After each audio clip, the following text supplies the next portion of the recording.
Just drove back in from Calgary this morning, where I had a constructive meeting with Prime Minister Justin Trudeau.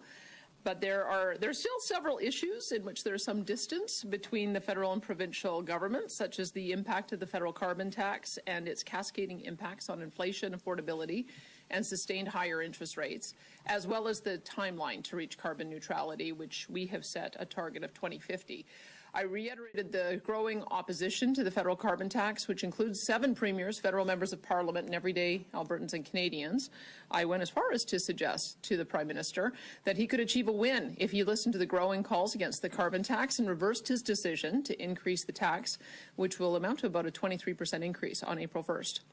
We also talked about Alberta's energy industry and various energy projects, as well as Alberta's commitment to achieving carbon neutrality by 2050, and how we are a willing partner in a responsible and manageable effort to see that goal through. We discussed how the province and the federal government have indeed worked together to see several projects start up and progress, from companies including Air Products with their net zero hydrogen, Dow Chemical with their net zero petrochemical, and Heidelberg, which is moving towards a final investment decision on net zero cement. And I highlighted the importance of projects that will move the province and the country forward on carbon neutrality, including the Pathways Alliance project, which is awaiting the federal budget to see if Ottawa will give more clarity around various aspects of support for it. I also relayed to the Prime Minister the massive opportunity that Alberta has to export ammonia to South Korea and Japan in cooperation with British Columbia, and I expressed the hope that the federal government would be a partner in this work.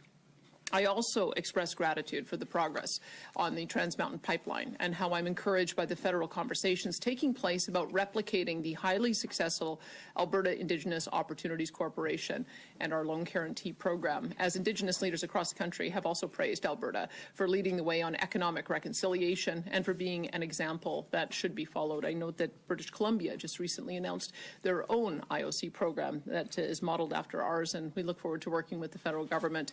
should they ask us to assist with developing a national program. And lastly, I highlighted Alberta's plans to collaborate further with First Nations on issues such as mental health and addiction, infrastructure and housing. In closing, I do want to say that Alberta will remain a willing partner when given the opportunity to do so. There are many ways that the province can cooperate with Ottawa that do not involve the federal government overstepping its constitutional authority, and Alberta will continue to advocate for solutions that will benefit Albertans and all Canadians.